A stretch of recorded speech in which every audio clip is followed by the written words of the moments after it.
बिस्मिल्लाहिर्रहमानिर्रहीम। Development and ageing, human embryonic development, control of development, pregnancy, disorders during embryonic development, ageing. सबसे best part इसका ये है कि सबसे इजी पार्ट से इसके एमसीक्यूज आते हैं। प्रेगनेंसी किसको नहीं पता, first trimester, second trimester, third trimester, पहले ट्राइमेस्टर में हार्ट बनता है, ये ऐसे एमसीक्यूज आते हैं इसमें से। दूसरा एजिंग है, एजिंग तो पता है ना, एजिंग तो सबसे प्यारा पार्ट तो एजिंग ही, क्योंकि उसके अंदर आपको कुछ समझना नहीं इतना डीप जाके, और रट्टा वट्टा इसका कम ही है। ह्यूमन एम्ब्रियोनिक डेवलपमेंट करना चाहिए, और हमारे पास डिसऑर्डर्स थोड़े आ जाते हैं, उनको डिसऑर्डर्स को देखना सही है। तो आपस हमारे पास आ जाए, development is a high regulatory process that is influenced by genetic and environmental factors.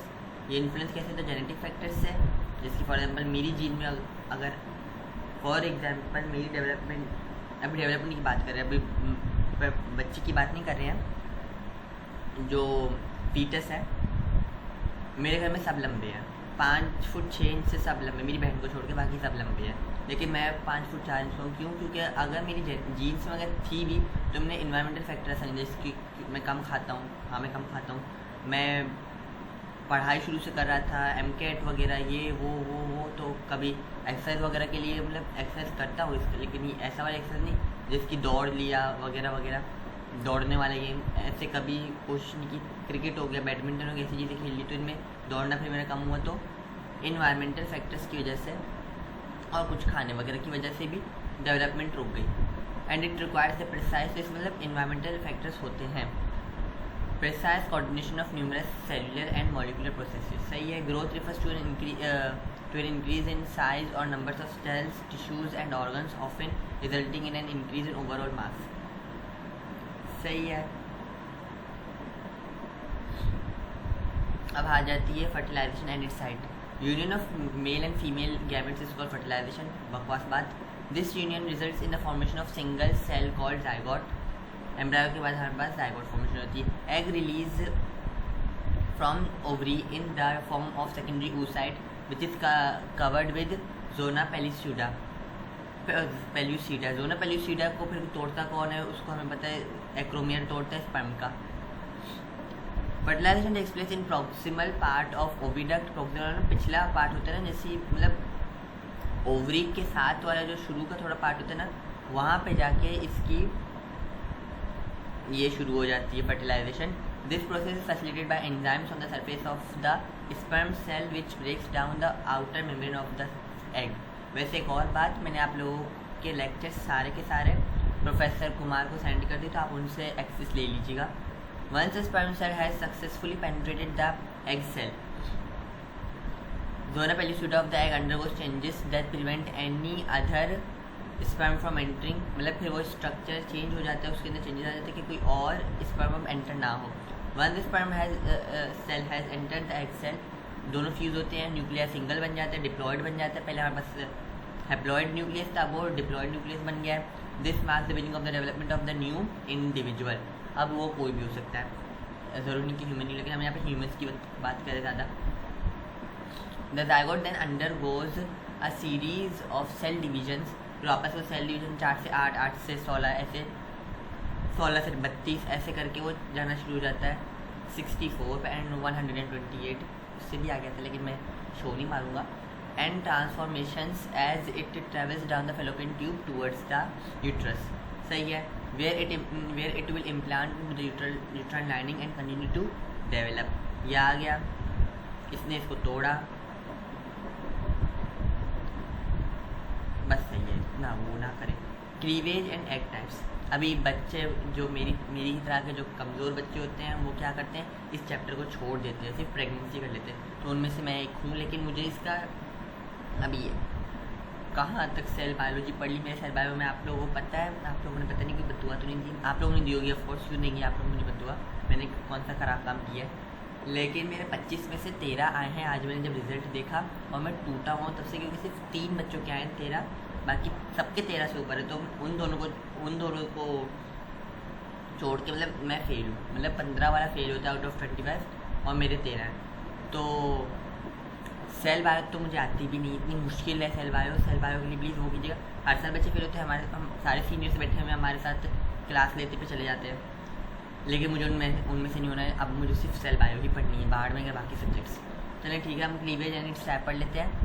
Cleavage is a process of rapid cell division that occurs after fertilisation.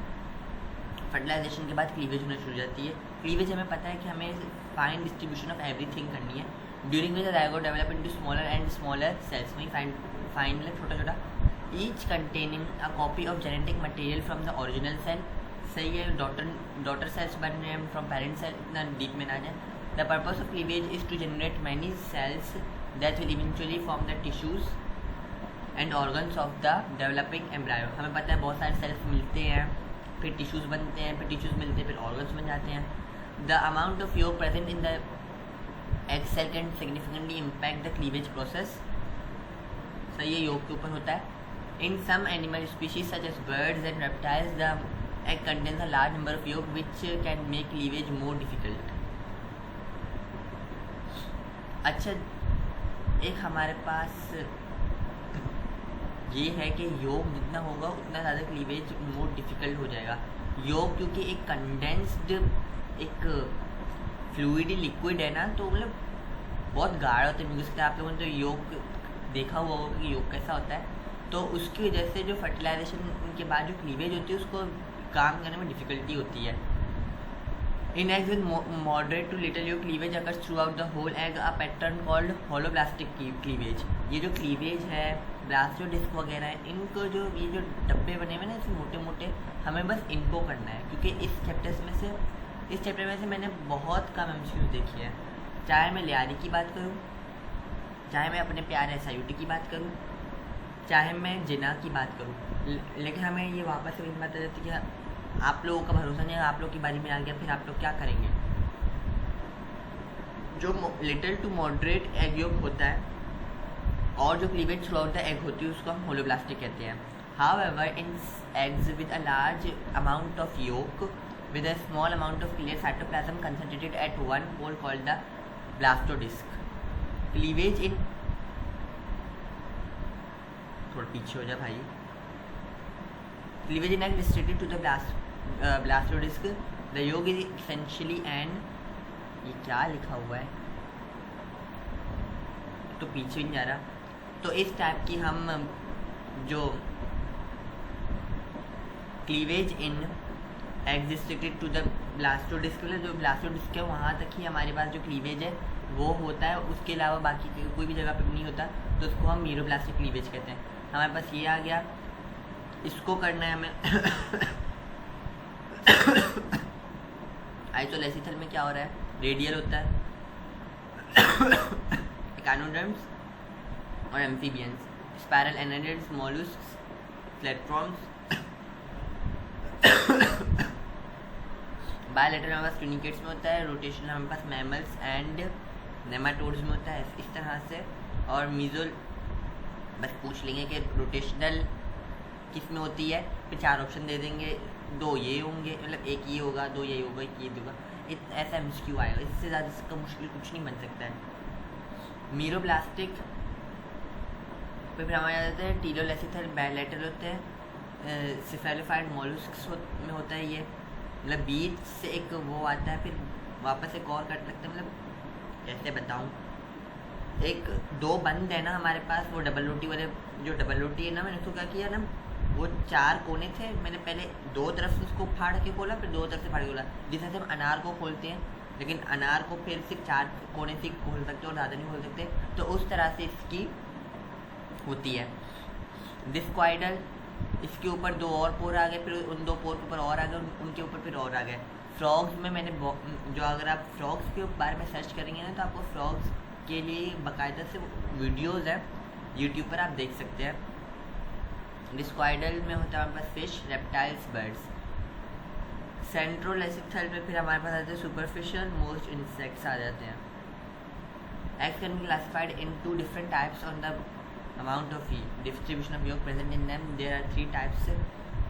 यार ये मुझे दिखाई नहीं दे रहा है, पीछे भी नहीं हो रहा है।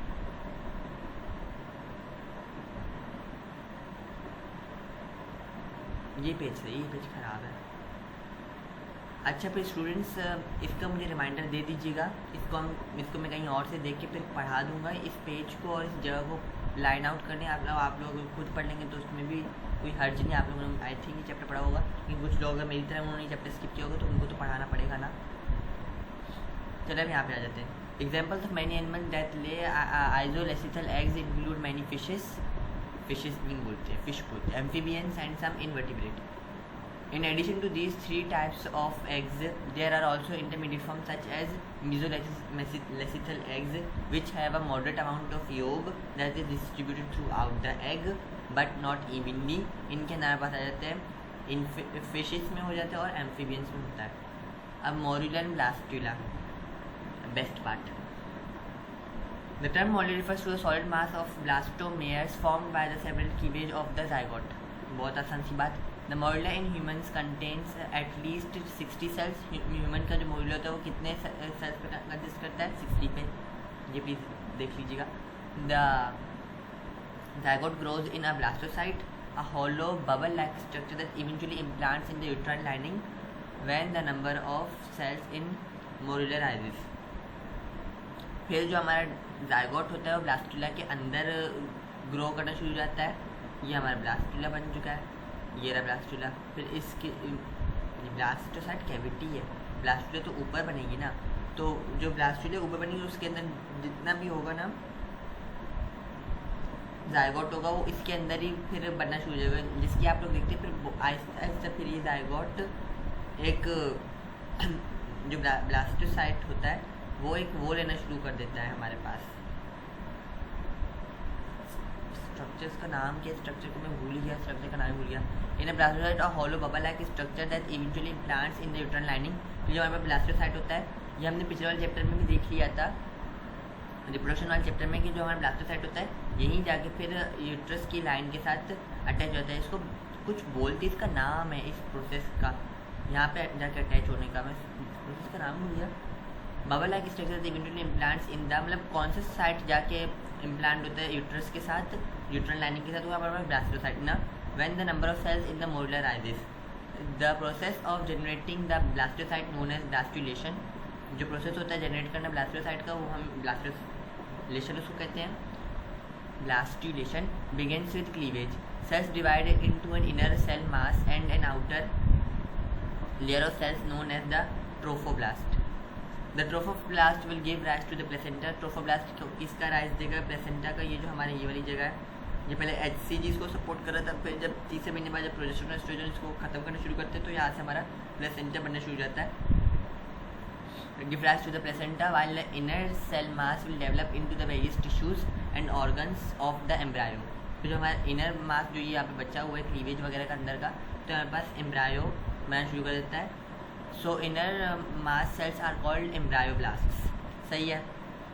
जो आउटर वाला पार्ट है उसको हम ये कह रहे हैं ट्रोफोब्लास्ट, जो इनर वाला पार्ट होगा उसको हम एम्ब्रायोब्लास्ट कहते हैं। As division continue cells begin to move apart, फिर सेल मूव अपार्ट होते हैं, क्यों होते हैं फिर हम देखते हैं। So that spaces appear among cells in the centre of mass. फिर स्पेसिस आना शुरू होते हैं, फिर हमारे पास मीजोडर्म, एक्टोडर्म, एंडोडर्म, इसकी कहानी शुरू हो जाती है। Cells keep pulling away from the central area forming a fluid cavity called segmentation cavity और ब्लास्टोसील। वहीं पे ब्लास्टोसील पे क्या कहते हैं? Endoderm, mesoderm. Events of gastrulation. Gastrulation is a vital stage in human embryonic development and it involves a complex series of cellular movements resulting in the formation of 3 germ layers: endoderm, mesoderm, ectoderm।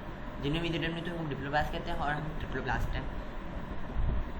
These layers will develop into various organs। हमारे पास बहुत सारे organs हो चुके हैं। Endodermal से बने होते हैं, बहुत सारे मीजो से बने होते हैं। जहाँ पर स्मूथ मसल्स होते हैं वहाँ पास मीजो से बने होते हैं। एंडो से कुछ होते हैं और एक्टो से कुछ होते हैं। जैसे कि हमारे पास such as the lining of digestive tract, heart and nervous system. The process begins with the formation of the primitive streak followed by the invagination epiblast towards the midline. As the endoderm forms the third layer of cells, the mesoderm develops between endoderm and mesoderm। जो third layer होती है वो कहाँ मिलती है? ये हमारे पास यहाँ मिलती है। यहाँ बस ट्रोफोब्लास्ट आ गया, ये इनर सेल मास आ गया। जब एमनियोटिक कैविटी यहाँ पे बीच में घुस गई, ये एक्टोडर्म बन गया। फिर formation of extra embryonic membranes का बनना शुरू हो गया, एंडोडर्म आ गया। फिर हमारे पास प्रिमिटिव स्ट्रिक आ गई। इन दोनों के बीच में फिर मतलब ये येलो वाले और इसके बीच में एक मेसोडर्मल की लेयर आना फिर आवाज शुरू हो जाती है। सिंपल।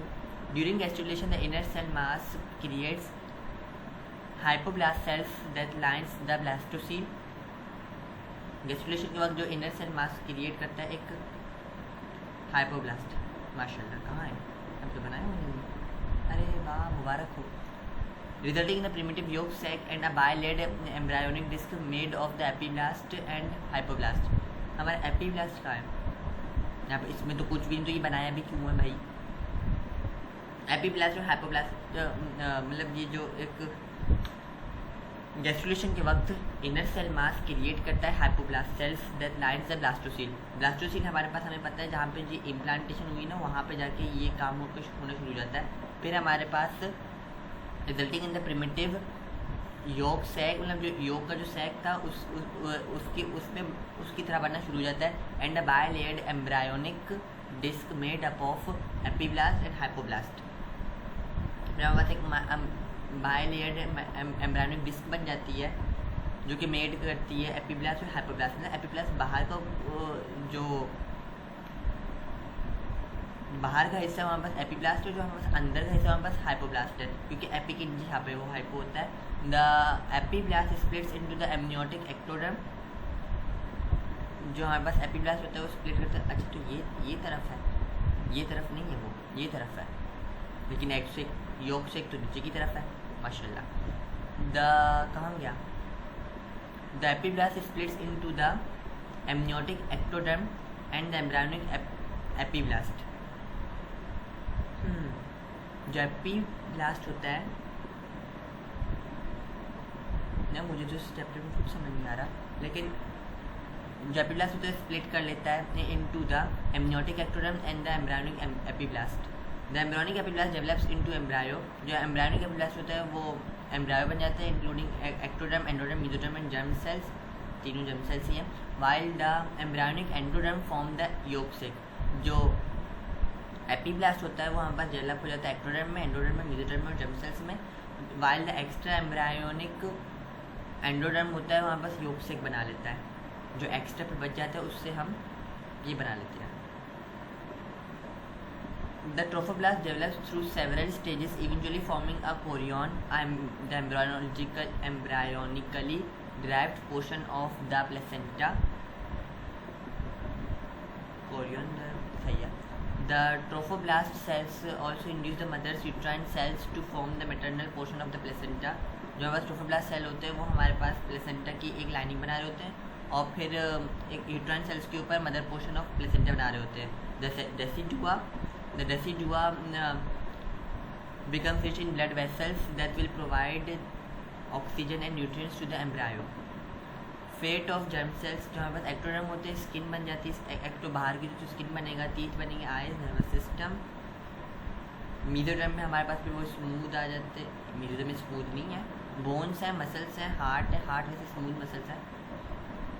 किडनीज भी स्मूथ मसल्स हैं, ब्लड वेसल्स, रिप्रोडक्टिव सिस्टम ये भी स्मूथ है, और डर्मिस ऑफ स्किन। एंडोडर्म में हमारे पास डाइजेस्टिव ट्रैक्ट आ जाता है, respiratory system, liver, pancreas, bladder और थायराइड ग्लैंड आ जाता है। इवेंट्स ऑफ न्यूरोलेशन, इसको तो मैं ऐसे ही बता दूँ, लेकिन फिर भी वैसे ये मुझे आता है, ये मैंने इतना मज़े से अभी ना न्यूरोलॉजी पढ़ा हुआ है ना, मेरे दिमाग में न्यूरोलॉजी चल रहा है। Neurulation is the process by which neural plate forms and eventually becomes the neural tube. हमारा जो हमारे पास जो फीटस होता है, अगर अपने दिमाग में एक फीटस का मतलब एक छोटा सा एम्ब्रायो, एक छोटा सा फीटस है, आप उसको से महसूस करें। सोचें कि एक बच्चा, उसका सारे दो काली काली आँखें लगी हुई हैं और उसकी बॉडी है, दो हाथ है, दो पैर है, और वो जिस पोजीशन में ना, जैसे बेबी पोज होता है, बेबी जिस पोज में सोते हैं उस पोज में उनके हाथ पैर बांध कर उनको सुलाते हैं, तो उसी तरह से वो उस तरह होता है। फिर अगर आप अपना थोड़ा दिमाग और लगाए ना, तो आप जो उसकी पीछे की हिस्सा है ना, सर से लेकर उसका जो बैक साइड है वहाँ तक पूरा ना एक लाइन ड्रॉ कर दें, तो हमारे पास एक न्यूरल ट्यूब बन जाती है।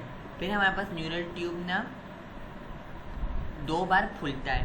एक बार हमारे पास टेलेनसेफ्लॉन बनता है, दूसरी बार हमारे पास डायनसेफ्लॉन बनता है, और डायनसेफ्लॉन के नीचे छोटा सा हमारे पास मेसेनसेफ्लॉन बनता है। फिर जब वो टेलेनसेफ्लॉन इतना फूल जाता है ना, तो वो अपने अंदर क्या कर लेता है, डायनसेफ्लॉन और मेसेनसेफ्लॉन को भी डाल देता है। इसलिए हमें समझ नहीं आता कि दिमाग कहाँ खत्म हो रहा है। इसलिए बोलते हैं ना कि दिमाग का पार्ट है सेरिबेलम, अलग से कुछ नहीं है वो। ठीक है, हमारे पास neural tube which give rise to the, जो न्यूरल ट्यूब होती है ऊपर की तरफ से वो ब्रेन और नीचे की तरफ से spinal cord. During the third week of development ectoderm thickens along the midline forming a neural plate. The neural plate begins to invaginate or fold inwards fold करती है, forming the neural grooves that runs along the midline of the embryo. As the neural plate continues to invaginate, the raised neural folds on the either side of the neural groove start to elevate and approach each other until they eventually fuse together, forming the neural tube. पहले neural plate बनी, फिर उससे क्या हुआ, फिर वो जब neural plate के इन्वेजिनेशन होने लगी, फिर न्यूरल ग्रूव बना हमारे पास। न्यूरल ग्रूव का जैसे ही हमारे पास जो इन्वेजिनेशन अभी भी कंटिन्यू हो रही है, हमारे पास continues to invaginate the raise neural folds on other side of the neural groove, फिर एलिवेट होते हैं, फिर अप्रोच करते ईच अदर को अंटिल दे फ्यूज टुगेदर। जब फ्यूज टुगेदर करते हैं हमारे पास न्यूरल ट्यूब बनाते हैं।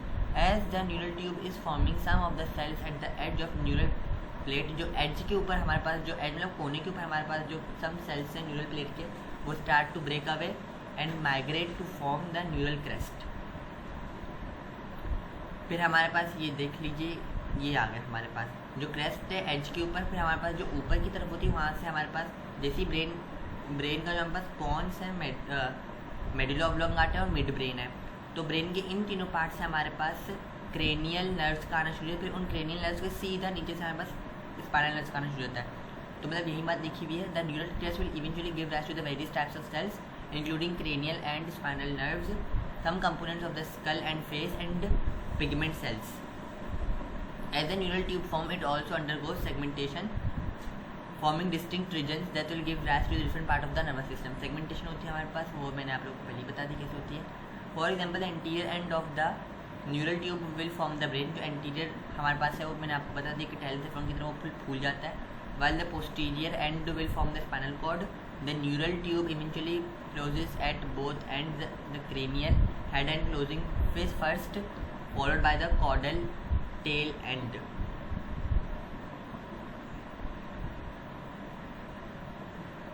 इनकी रोज़ डकारें आती हैं, मेरे ख्याल से मुझे कुछ गैस वगैरह का प्रॉब्लम होगा, मुंह से गैस का प्रॉब्लम है, पता नहीं कैसा प्रॉब्लम है लेकिन है शायद।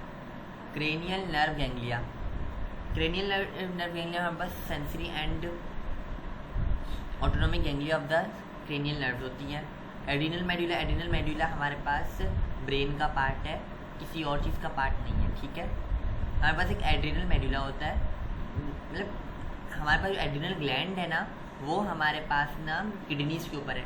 एड्रिनल मेडुला हमारे पास दिमाग में होता है, वरना यहाँ पे न्यूरल के पास क्यों लिखते हैं इसको। Adrenal medulla chromaffin cells that make up the adrenal medulla producing epinephrine and norepinephrine। Chromaffin cells होते हैं जो कि हमारे पास एपिनेफ्रिन और नॉरएपिनेफ्रिन हमारे पास प्रोड्यूस कर होते हैं। ये सेल्स हमारे पास न्यूक्लियाइज की बॉडी में होते हैं, मतलब उसको एक सब्सटेंशिया निग्रा कहते हैं। सब्सटेंस पता नहीं उसको हम सब्सटेंशिया कहते हैं, और निग्रा मतलब काला। तो हमारे पास काले कलर के न्यूक्लियस होते हैं ब्रेन के अंदर एड्रिनल मेडुला में, उनके अंदर हमारे पास क्रोमैफिन सेल्स होते हैं। क्रोमैफिन सेल्स हमारे पास एपिनेफ्रिन एंड नॉरएपिनेफ्रिन बना रहे होते हैं। डॉर्सल रूट गैंग्लिया, मतलब जो डॉर्सल हमें पता है ना, दूसरी तरफ कौन है, स्पाइनल जो नर्व्स हैं जहाँ से वो सेंसरी लेके आते हैं। तो रूट गैंग्लिया है, वो स्पाइनल नर्व्स की बात हो रही है। Ganglia equal to nerves, root मतलब स्पाइन, और जो डॉर्सल पीछे की तरफ, मतलब जो हमारे पीछे की तरफ में आप लोग पहले ही बताया था नर्वस कोऑर्डिनेशन में, आगे की तरफ से मोटर जाते हैं, पीछे की तरफ से सेंसरी जाते हैं। तो sensory ganglia of the spinal nerves. Melanocytes pigment हमारे पास प्रोड्यूस करवाते हैं, skin, hair, eye colour, skeletal and connective tissue, cartilage, bones and connective tissue of the skull and face and skull as well as some teeth. अभी देखिए मेरे sir ने मुझे कितना अच्छा नर्वस सिस्टम पढ़ाया कि मुझे नर्वस सिस्टम आता है बहुत अच्छे से, और मुझे बहुत डिटेल में आता है। वो मेरे एनाटॉमी के सर हैं, बूढ़े हैं लेकिन बहुत अच्छा पढ़ाते हैं, लेकिन सेल बायो के सर का मुझे समझ नहीं आता। आज भी आपको मैं उनके पास गया था, तो मुझे बोलते ईमेल पे, मैं ईमेल पे समझाऊंगा। ईमेल पे आप कैसे समझाओगे भाई, मैं आपके सामने बैठा हूँ, मुझे सामने समझाओ। Smooth muscle, smooth muscle cells of the cardiovascular system including the Arctic arch artery. मतलब ईमेल पे मैसेज करूँगा, फिर वो मुझे एक दिन बुलाएंगे, फिर वो अपना वो टाइम शेड्यूल निकालेंगे, फिर मुझे बुलाएंगे। अभी आप बैठे हुए हो, अगर आधा घंटा में आपको कोई क्वेश्चन है तो आप मुझे समझा दो, आधे घंटे में क्या जाता है। सब muscle cells of the cardiovascular system, smooth muscle से हमारे पास ये बनता है आर्टिक आर्च आर्टरीज वगैरह बनती है। शोन सेल्स हमें पता है कि हमारे पास पेरिफेरल नर्वस सिस्टम में माइलिन शीथ फॉर्म करती है around axons. Enteric nervous system हमारा गैस्ट्रोइंटेस्टाइनल में होता है। ये एमसीक्यू हमारे पास बहुत आता है, मैं यही सोचता था ये एमसीक्यू कहाँ से आता है, लेकिन ये एंटेरिक नर्वस सिस्टम हमारा जो नर्वस सिस्टम गैस्ट्रोइंटेस्टाइनल का ऐसे नोड होता है जो अपनी खुद से इनिशिएशन करता है नर्व्स की, मतलब अपना खुद से काम करता है। उसी तरह से अगर हमारा जो नर्वस सिस्टम का जो वो पार्ट है ना, अगर उसमें से कोई डिस्क स्लिप हो जाती है, कोई नर्व दब रही है, तो उसके अलावा भी इंटेरिक नर्वस सिस्टम जो विद इन गैस्ट्रोइंटेस्टाइनल है ना, तो वो चला के गैस्ट्रोइंटेस्टाइन को चला रहा होता है। इसीलिए जब ब्रेन डेड बंदा होता है तब भी उसको दवाइयों पे जब रखते हैं तो दवाई भी कहीं ना कहीं तो जाके एस्टिमुलेट वगैरह हो रही है ना। Organogenesis, developing embryo which begins at the 3rd week of human embryonic development and continues until the end of the 8th week. The three germinal layer ectoderm and endoderm give rise to the various organs and tissues of the body. ऊपर पढ़ लिया। Control of development. The control of development involves the intricate interplay between genetic and environmental factors to determine how a fertilized egg transform to complex multicellular. जो fertilize egg होता है वो कैसे हमारे पास complex multicellular organism बनता है, इसके distinct अलग अलग टिश्यूज और ऑर्गन्स होते हैं। की processes in this control include pattern formation where different regions of the embryo become specialize. जो डिफरेंट रीजन्स ऑफ एम्ब्रायो जो स्पेशलाइज होते हैं थ्रू जेनेटिक एक्सप्रेशन और सिग्नलिंग पाथवेज से।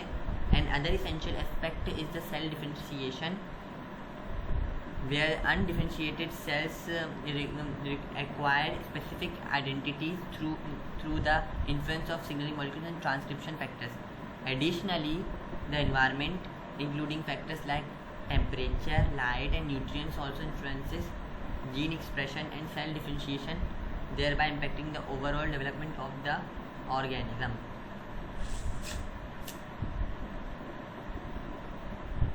Well, सही बात है। है यार, इन यूपीएस वापस से सेल आ गया। During his studies in the late 1920s, कौन है भाई, किसकी बात हो रही है? हैमरलिंग डिस्कवर्ड दैट एसिटेबुलेरिया, अच्छा ये a type of marine alga had a single nucleus located in the base of the cell. Base of the cell के अंदर हमारे पास एक न्यूक्लियस था छोटा सा, ये हो गया बेस नीचे की तरफ, मतलब यहाँ पे हमारे पास कोई न्यूक्लियस था। तो उन्होंने क्या किया, उन्होंने वेयर ही ट्रांसप्लांटेड, उन्होंने एक एक्सपेरिमेंट किया 1934 में, ट्रांसप्लांट किया nucleus of one acetabular species acetabular crenulata on to the stem of another species acetabular mediterranea which had a different cup shape. मतलब नीचे बेस लगा दी, ऊपर से हम मेरे पास वो एक्सपेरिमेंट मैंने किया हुआ है, लेकिन मेरे एक्सपेरिमेंट पता नहीं क्यों काम नहीं किया। उन्हें कहते हैं आलू के ऊपर गुलाब का डंडा लगा दो, फिर नीचे से आलू उगेगा, ऊपर से गुलाब उगेगा। वो तो बिल्कुल डिफरेंट थे, लेकिन मतलब ऐसे करके जीनोग्राफ्ट वगैरह करके बना लेते हैं। जीनोग्राफ्ट एक ऑर्गन का, जो एक स्पीशीज़ का ऑर्गन दूसरी स्पीशीज़ का ऑर्गन लगा देना, जैसे कि हमारे ह्यूमन्स में भी होता है कि अभी पिग्स का हार्ट ट्रांसप्लांट कर रहे हैं ह्यूमन्स के अंदर, और ह्यूमन बच भी रहे हैं, तो उस तरह से हमारे पास ये है। Which had a different in the interesting finding was that the cup that grew in the transplanted cell resemble type that of crenulata, क्योंकि न्यूक्लियस हमारे पास उसका था ना। This indicated that the nucleus influenced the development of the cap, nucleus ने वो किया जो कि बेस के अंदर था, by transmitting factors or substances to the cytoplasm. In simpler terms, the experiment showed that the nucleus controls the information that determines the shape of the cup. तो मतलब न्यूक्लियस के अंदर डीएनए होता है, डीएनए हमारे पास जेनेटिक मटेरियल है, वो हमारे पास डिटरमाइन करता है, बाकी पार्ट नहीं करते हैं। Role of cytoplasm in development, cytoplasm का होना तो ज़रूरी है, तो इसमें तो कोई शक व शुबा की बात ही नहीं है। The role of cytoplasm controlling the process of development has been revealed through experiments on frog embryos. Before fertilization, the unfertilized frog egg has a pigmented upper cytoplasmic half and a yolky lower half. मतलब जो pigmented वो yellow वाला part है वो, और योक वाला part, सफ़ेद वाला पार्ट हमारे पास लोअर हाफ में है. After fertilization a grey crescent forms opposite to the point where the sperm nucleus enters the egg. This gray crescent is created when some pigments in the cytoplasm shifted upward, leaving a crescent-shaped area.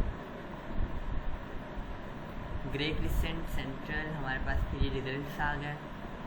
Grey crescent कोने में बना, thread की formation हुई हमारे पास, बेली भी चलो हुई, normal हो गई. ये वाला बेचारा ख़राब हो गया क्योंकि हमारे पास ग्रे क्रिसेंट इस तरफ बना, इस तरफ की हमारे पास सही से वो फर्टिलाइजेशन हुई है. During the first cleavage the zygote divides vertically you and each daughter cell receives half of the half of the crescent. Interestingly, if these daughter cells are separated carefully, each of them develops into a normal tadpole larva. In an experiment conducted by the Hans Spemann in 1930, he purposely altered the normal plane of the first cleavage. As a result, one of the daughter cells received the entire gray crescent, while the other did not receive any crescent. Both of these daughter cells were separated and allowed to develop. The daughter that received the entire gray crescent developed into a complete tadpole larva, और जो हमारे पास non crescent वाला था उसने fail कर दिया development properly. This experiment highlighted that even though both daughter cells had the same genes, the presence or absence of the gray crescent in the cytoplasm had a significant effect on gene expression and subsequent development. Embryonic induction. ये कुछ ज़्यादा ही लंबा नहीं जा रही chapter. अरे pregnancy आने वाला है, थैंक गॉड. इसके बाद हमारी आसानी है. इंडक्शन एक चीज़ को इंड्यूस कराना, उसको करवा देना. Induction the process by which one type of embryonic tissue influences the development of another is a fundamental aspect of embryonic development. एक एम्ब्रायोनिक टिश्यू इन्फ्लुएंस करता है डेवलपमेंट ऑफ एक और की. जैसे कि सेल बायो पढ़ने का मुझे पहले वो था कि मैं नहीं पढ़ूंगा, तो मतलब बस पासिंग के नंबर आ जाए. अब मैंने अरीबा जफ़र की मेरी क्लास की लड़की है, उसके हद से ज़्यादा अच्छे नंबर आए हैं, तो उसको देख के मुझे जलन हो रही है. तो अब उसने इन्फ्लुएंस कर दिया कि अब मेरी क्लास जैसे ख़त्म होगी मैं 3-4 घंटे बैठ के सेल बायो ही करता रहूँगा. Is a fundamental aspect of embryonic development. In frog embryos, the primary organizer is situated at the dorsal lip of the blastopore is essential for proper development. The proximity to the primary organizer determines the fate of cells, with those closest becoming endoderm, those further away becoming mesoderm and the furthest becoming the ectoderm. जो सबसे close होते हैं उनको हम वो endoderm बन जाते हैं, स्मूथ सेल्स वगैरह. जो थोड़ा फर्दर अवे तो वो मेसोडर्म बनाते हैं, और जो सबसे दूर होते हैं हमारे पास एक्टोडर्म बनाते हैं. इसके पास अलग से कोई काम है. This suggest that the presence of molecular gradient that serves as a chemical signal for germ layer differentiation. मतलब जो मॉलिक्यूलर ग्रेडियंट है उसको कोई केमिकल सिग्नल चाहिए, जिससे हमारे पास प्रोजेस्टेरॉन एस्ट्रोजन केमिकल सिग्नल्स दे रहे होते हैं. उसी तरह से इसके पास कोई केमिकल सिग्नल का प्रेजेंस है जो कि जर्म लेयर की डिफरेंशिएशन करवा रहा है. रिनोन एम्ब्रायोलॉजिस्ट, हमारे पास एम्ब्रायोलॉजिस्ट की कोई वो नहीं है. ये नहीं आप लोग कैचुअलिस्ट में एम्ब्रायोलॉजी ढूंढ रहे हैं, वैसे जेनेटिक्स पढ़ाता है BS जेनेटिक्स, लेकिन मत जाइएगा. And his colleague Hilde Mangold conducting a ground breaking experiment. Ground टूट गया था. To study embryonic induction, significantly focusing on the formation of neural tissue. They carefully excised the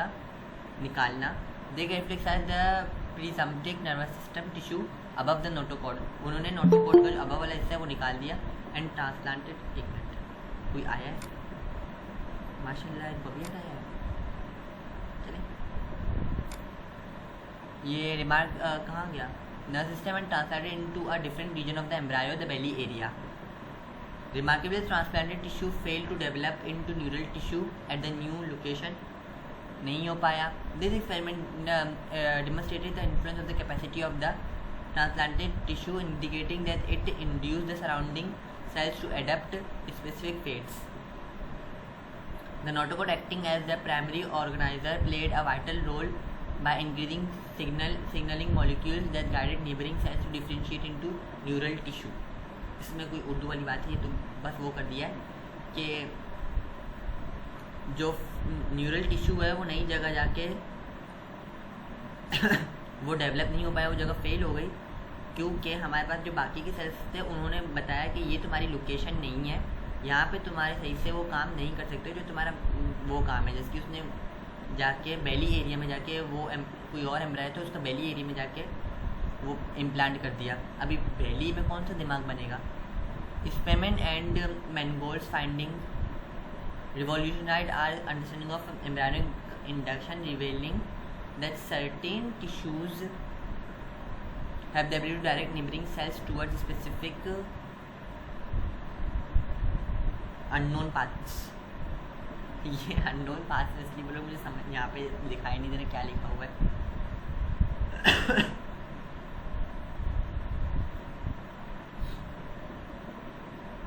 यार ये क्या है, तो अच्छा मूव हो रहा है। Origins have the ability to direct neighboring cells toward the specific developmental paths. Organizers are the cluster of cells that release diffusible signal molecules which can induce or direct the differentiation of other cells or tissues. There are two types of organizers, primary and secondary. Primary organizers, also known as embryonic organizers, organizing regions that determine the basic body plan of the embryo. जो हमारे पास primary organisers होते हैं वो हमारे पास basic body plan देते हैं embryo को कि तुम्हें डेवलप कैसे होना है, हाथ पैर मुंह। वर्टिब्रेट द डॉर्सल लिप, दूसरा लिप मतलब जो दूसरी तरफ होता है of the blastopore is considered the primary vertebrates. Primary organiser जो डॉर्सल लिप ऑफ ब्लास्टोपोर है, दिस इज नथिंग एल्स, जो नहीं, अल्लाह माफ़ करें मैं अगर उल्टी बात करूँ तो मुझे माफ़ कीजिएगा। बोलते ना आप जब डेवलप हो रहे थे अपनी वालदा के उसमें यूट्रस में, तो आप कुछ नहीं एज बोलते, तो हमारे पास जो डॉर्सल लिप ऑफ ब्लास्टोपोर है वो डेवलप होकर एक उन्हें बोलते हैं हम ड्यूटोस्टोम्स से हमारे पास सबसे पहले एज की ओपनिंग बनती है, फिर माउथ की ओपनिंग बनते हैं, प्रोटोस्टोम्स नहीं है। As it initiates gastrulation give rise to the 3 germinal layers, फिर उसके बाद हमारे पास 3 जर्मिनल लेयर्स की राइज हो जाती है। अब हमारे पास secondary organizers also known as regional organization develop later and are responsible for organizing specification of the blah blah blah. और हमारे पास स्पेसिफिक सेल टाइप्स रहते हैं। An example of secondary organizer is the ZPA, zone of polarising development. ये please कर लीजिएगा। Secondary organiser का जो हमारे पास एग्जाम्पल है हमारे पास ZPA, zone of polarizing activity. ये MCQ में आता है, ये मैंने हर जगह MCQ में देखा हुआ है। SIOT के टेस्ट में नहीं आया वो बात अलग है, लेकिन ये ZPA का MCQ आता है। ZPA release signals that direct the formation of anterior posterior axis of the limb and determine the identity of different digits. Digits हमारे उंगलियों को कहते हैं हम।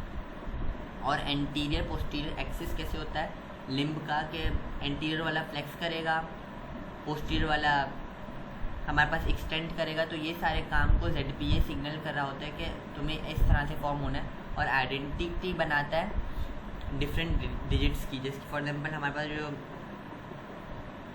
उंगली है उनके पास स्पेसिफिक मार्क्स है जिसकी वजह से हमारा वो पता चलता है, हैंड प्रिंट मार्क, फिंगरप्रिंट, जिसकी वजह से वो होता है। तो ये सारे का हमारे पास ZPA करा रहा होता है। Pregnancy, fertilized egg develop into foetus within the mother's uterus.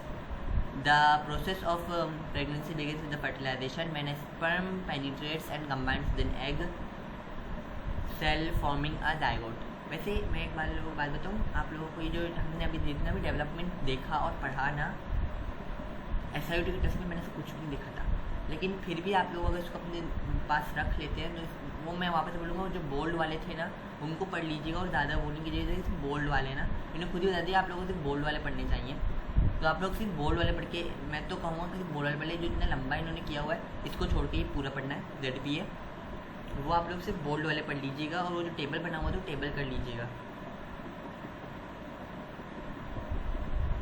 जो हम बस प्रेगनेंसी है ये तो सबको पता है, फर्टिलाइज होता है, एग पेनिट्रेट करता है, एग के साथ जाइगोट बनाता है, फिर वो डिवाइड होता है। हमारे पास several stages of development before a foetus बन। माशाल्लाह। Society and science proper nourishment of the mother during the 3rd trimester. वापस से वही बात इंपॉर्टेंट है हमारे पास expecting material. Proper nourishment of the mother during the third trimester pregnancy essential for various region. Firstly it is a critical period for the foetus as it undergoes rapid growth and development. Growth और development हमारे पास सबसे तेज़ी में third trimester में होता है। और एक और भी वो बात हमारे पास होती है कि ये हमारे पास अपना वो पोजीशन चेंज करता है थर्ड ट्राइमेस्टर में, 7th onward. Adequate intake of nutrients like proteins, carbohydrate and fats are crucial for to support this growth. सही है। अगर इन तीनों में से किसी चीज़ की अब भी हम हमारे पास आ रहे थे कि फ़लस्तीन में जब जो प्रेग्नेंट औरतें थी उनके बच्चे मतलब बिल्कुल ही वीक पैदा हो रहे थे, उनका लो वेट था, डेवलपमेंटल डिलेज थे, उनके risk of chronic disease later in life उनके बच्चे पैदा हो गए, कुछ दिन गुजर जाते फिर मर जाते थे, तो उनके पास न्यूट्रिएंट्स की कमी थी उस वजह से। तो इसलिए बोलते हैं कि लास्ट जो ट्राइमेस्टर उसके अंदर आप जितना खा सकते हैं खाएँ। वैसे शुरू में बोलते हैं इस चीज़ों का आप परहेज़ करें, जैसे कि हमारे पास एग बोलते हैं, अंडे की तासीर थोड़ी बोलते हैं, गर्म है तो थोड़ा अंडों से परहेज़ करें, कोई और चीज़ गर्म है तो उससे परहेज़ करें। क्योंकि उसमें फर्स्ट ट्राइमेस्टर में अभी बस एक छोटे से एक स्ट्रॉबेरी या तो स्ट्रॉबेरी से ब्लूबेरी तक का एक हमारे पास एक स्ट्रक्चर बना हुआ है, वो इतनी गर्माइश बर्दाश्त नहीं कर सकता। लेकिन अगर अब अभी आप 7 मतलब थर्ड ट्राइमेस्टर खा भी रहे हैं तो उससे हमारे पास क्या हो रहा है, हमारे पास वो इंड्यूस ही करवा रहा है कि अभी बस थर्ड ट्राइमेस्टर चल रहा है, अभी सारी चीज़ अभी बस फीटस को एक्सपेल करने का टाइम आ गया, एक्सपेल या तो डिलीवर करने का आ गया, तो उसी वजह से बोलते हैं बहुत ज़्यादा खाना चाहिए इसको। Secondly the mother's body experience significant changes during the third trimester. उसमें हमारे पास एक्स्ट्रा उन चेंजेस के लिए हमारे पास एक्स्ट्रा एनर्जी न्यूट्रिएंट्स चाहिए। ब्लड वॉल्यूम इंक्रीज़ होता है क्योंकि जो यूट्रस का साइज़ है वो एक्सपेंड हो रहा है, ब्रेस्ट टिश्यूज डेवलपमेंट हो रहे हैं। लैक्टेशन के लिए भी बहुत ज़्यादा ब्लड वेसल्स चाहिए होते हैं ताकि मिल्क प्रोडक्शन हो। विदाउट प्रॉपर नॉरिशमेंट, क्योंकि जितना ज़्यादा वहाँ पे हार्मोन जाएगा उतना ज़्यादा ही वो ग्लैंड एक्टिवेट होगा। Without proper nourishment the mother may experience fatigue and the lack of necessary resources to develop these bodily changes. Lastly maintaining proper nutrition during the third trimester can help reduce the risk of delivery complications. Well nourished women are less likely to experience prolonged labor or require a cesarean delivery. जो well nourish women होती हैं उनका लंबा labour ही चलता है और दूसरा उनको सीजेरियन के अंदर नहीं जाना पड़ता है। During pregnancy the mother body undergoes numerous physiological changes. ये हमने पढ़ी है, वही बात रिपीट हो रही है। अभी हम बस ये टेबल करना है, टेबल के अलावा हमें कुछ नहीं करना है, फिर हम क्लास खत्म करते हैं। First trimester first month fertilization implantation होती है, फॉर्मेशन ऑफ ब्लास्टोसाइट होता है, beginning of the embryonic development. ये लॉन्ग में भी आता है और ये हमारे पास एमसीक्यू में भी आता है। सेकेंड मंथ में सबसे पहली चीज़ हमारे पास हार्ट बनती है, ये प्लीज़ कर लीजिएगा, हार्ट हमारे पास बनती है। बाकी आए ना आए हार्ट का पूछते हैं। Brain, limbs and digest system. The embryo becomes a foetus by the end of the second month. सही है। थर्ड मंथ में हमारे पास रैपिड माशाल्लाह अल्लाह की कितनी बेहतरीन कुदरत है, एक जान के अंदर से जान पैदा होती है। मैं तो बड़ा फैसिनेटेड हूँ। Rapid growth and development of the foetus including the formation of fingers and toes, eyelids, जो आंखों के ऊपर का जो ये थैली होती है ये, एंड एक्सटर्नल जेनिटेलिया में से ख़वातीन को पता होता है क्योंकि वो मेकअप अप्लाई करती है। The foetus can move its limbs and make facial expressions. Fourth month में हमारे पास continue growth and development, formation of hair, nails, the development of functioning urinary system. Urinary system बंद तो जाता है लेकिन फिर प्लेसेंटा के थ्रू वो चला जाता है, क्योंकि हमारे पास जो अम्बलाइकल रीजन है ना वो हमारे पास जो वेना केवा है ना, पोर्टल वेन, उसके साथ वो जुड़ा हुआ होता है। उससे फिर जो चीज़ें वो उसके अंदर से ना हिलजुल के जा रही होती है, मतलब हिलजुल के एक्सचेंज हो रही होती है। The foetus can hear sounds from outside the womb, मतलब फोर्थ मंथ से वो बाहर की चीज़ सुन सकता है। Fifth month development of taste buds and the ability to swallow और digest amniotic fluid. The foetus has distinct sleep and making patterns and respond to light and touch. नहीं बच्चे माँ के पेट में हिलते हैं, तो साइंस ने ये वो फाइंड किया कि फीमेल्स गोल गोल घूम रही होती हैं, मतलब वो बहुत ज़्यादा चेंज करती हैं अपनी पोजीशन को। मेल्स ज़्यादा, मेल फीटस जो होता है वो ज़्यादा देर तक ज़्यादा सो रहा होता है, तो इसीलिए बहुत सारी वुमेन खातूनें जाती हैं हॉस्पिटल में कि हमारा बच्चा हिल नहीं रहा, तो मतलब डॉक्टर भी उनको वो कर देते कि आपका फीटस एक मेल है तो इसलिए सो रहा है, और अगर वो कुछ ज़्यादा ही हलचल हो रही तो वो फिर एक फीमेल ही है, मतलब आप लोग शुरू से ही काम करने वाले हैं और हम लोग शुरू से ही क्या बोले, लेकिन खैर। और ये भी वो भी हुआ है कि घर की जो औरतें होती है वो मर्दों से ज़्यादा काम करती है जो बाहर जाके काम करते हैं। And can respond to light and touch. 6th month, rapid brain development and growth of hair and nails, the fetus has a good chance of survival if born prematurely। लेकिन मतलब यहाँ तक सही है, यहाँ से होना बहुत सही है। अगर मतलब ये भी एक प्रीमेच्योर डिलीवरी होती है, 8 मंथ भी प्रीमेच्योर होती है, 9 मंथ बिल्कुल तैयार वाला होता है, लेकिन 8 मंथ वाला और 7 मंथ वाला मतलब बाहर आके सर्वाइव कर सकता है। Continued growth and development of organs and development of fat stores under the skin, मतलब जो 7 मंथ वाले बच्चे होते हैं वो पतले पैदा होते हैं क्योंकि उनका अभी तक फैट स्टोर अंडर स्किन नहीं हुआ है। और आप लोगों ने अगर डिलीवरीज देखी हुई हो, वैसे आप लोग साइंस के स्टूडेंट्स आप लोग अगर देखेंगे भी तो कोई मसला नहीं है, लेकिन वो नेचुरल नहीं, सिजेरियन वाली। The foetus can open and close its eyes and respond to external stimuli. तो आप देखते हैं कि वो जो नॉर्मल जो सिजेरियन होते हैं ना 9th मंथ में, तो वो मसला हेल्दी मोटे बच्चे होते हैं, लेकिन 7th मंथ में जो प्रीमेच्योर डिलीवरियाँ होती हैं सिजेरियन वगैरह, तो वो बच्चे पतले पैदा होते हैं। 8th month, increased body weight and continued development of the nervous and respiratory system, the fetus can recognize its mother's voice and can turn head down in preparation for birth। ये बात आप लोग काउंट कर लीजिए कि 8th month में head down हो जाता है और रिकॉग्नाइज करता है मदर वॉइस को। जब बच्चा पैदा भी हो जाता है तो अगर वो रो नहीं रहा होता है तो उसको उसकी सबसे पहले ना वो जो पैदा हो जाता है उसको उसकी माँ के पास लेके जाता है कि माँ की आवाज़ से भी कभी कभी बच्चा उठ भी जाता है और कभी कभी सो भी जाता है। जैसे कि बच्चा बहुत ज़्यादा रो रहा है फीटस, तो उसको उसकी माँ के पास जाके ना उनके ऊपर लेटा दिया जाता है। तो जब माँ उससे बात करें तो अपनी माँ के मतलब फैमिलियर वॉइस सुन के वो सुकून में आ जाता है, वो रोना बंद कर देता है। 9th month, फीमेल बोल रहा हूँ, final stages of development including the shedding of the lanugo hair and formation of vernix caseosa. The foetus is developed and ready for birth। अब हमारे पास ट्विंस वगैरह का कौन